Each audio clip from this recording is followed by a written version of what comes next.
This is number 1 on the Unit 8 review number 1, and you can use this to help you through the packet review that I'm going to give you to you guys today on the 22nd. All right, so the goal of this problem is to solve it by graphing.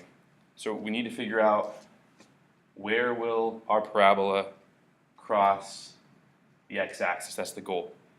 Those will be the solutions. So first thing to do would be find the axis of symmetry, which we can find with the formula x equals negative b over 2 times a.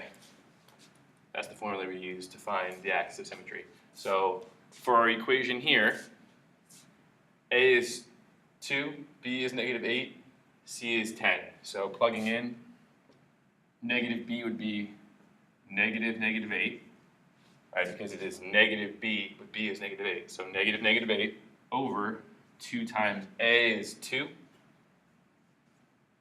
So we get negative 8 is 8, 2 times 2 is 4, is 2. So the axis of symmetry is the line x equals 2. Right, so it's a good idea once you find that to graph it. So x equals 2 on our coordinate plane here would be right 2. So x is 2 here, so that would be a vertical line. That's not very good. Right along that, just like this. So that's the line that our vertex is going to be somewhere on that line, and it's going to split our parabola into 2 symmetric halves. Right, it'll cut it in half. Next thing, find the vertex. We can find the vertex. If we know it's on this line, then we know the vertex, the x value has to be 2. So over here, it's 2 something. We don't know what the y value is though. So I'm going to plug 2 into my equation here.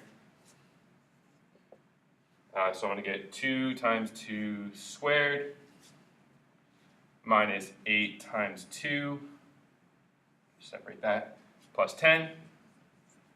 So we get, first 2 squared is 4, so we get 2 times 4 minus 8 times 2 plus 10. That's 8.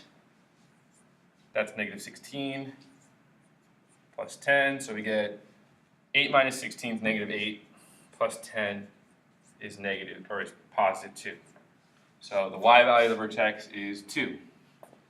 So our vertex is right 2 up to right here. All right, and then the last thing to help us figure out what the solution is the y-intercept. Right, the y-intercept is the c value. So c is 10, so our y-intercept is 0, 10, which is up here 1, 2, 3, 4, 5, 6, 7, 8, 9, 10. Symmetry tells us we went 2 left, so we need to go 2 right. Be right here. Here's our parabola. The question is, where does it cross the x-axis? Here it doesn't, right? The vertex is above it and it's going up. So for this particular problem, there's no solution. Other problems, you're going to have to figure out exactly where will it cross, and that, sometimes you're going to need to test points to figure out exactly where it will cross. In this case, it does not cross, so no solution. I'll write it over here as well. There's no solution. That's number 1.